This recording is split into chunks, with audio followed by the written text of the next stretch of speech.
But I do want to touch upon the fact that your dad was a Tuskegee Airman.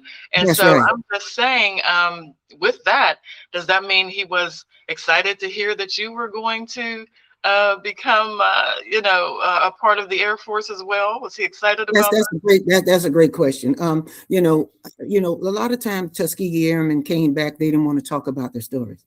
My father was one of them. Okay. People think that a Tuskegee Airman is always a pilot. That's not true. Anybody that was in support of the pilots, you can't do anything in the air unless you have the support on the ground.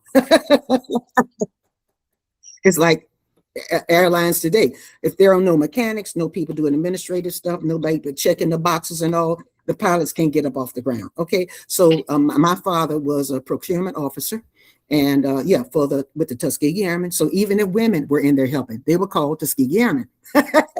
So that? people want to eliminate that. No, everybody that was on the ground was called a Tuskegee Airman. Everybody in that community was a Tuskegee Airman. People need to know that.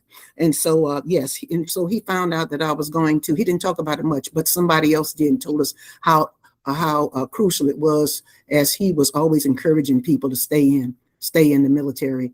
And a month after he got out, that's when the armed forces was desegregated. A month after he got out. Okay, so Oh. so when I told him I was going to Iraq, he said, see, when we sign that contract in the military, we know that there's a chance that we're going to go to be merged with active duty. That's why Guard, Reserve, and active duty are all trained at the same schools, so that when a war does break out, we'll be equipped. Okay. So what happened is I had already signed that contract, and I renewed my contract many times to include enlisted time. And when I told him I was going to Iraq, he said, "Can't they send somebody else?" That's what Mm. he said.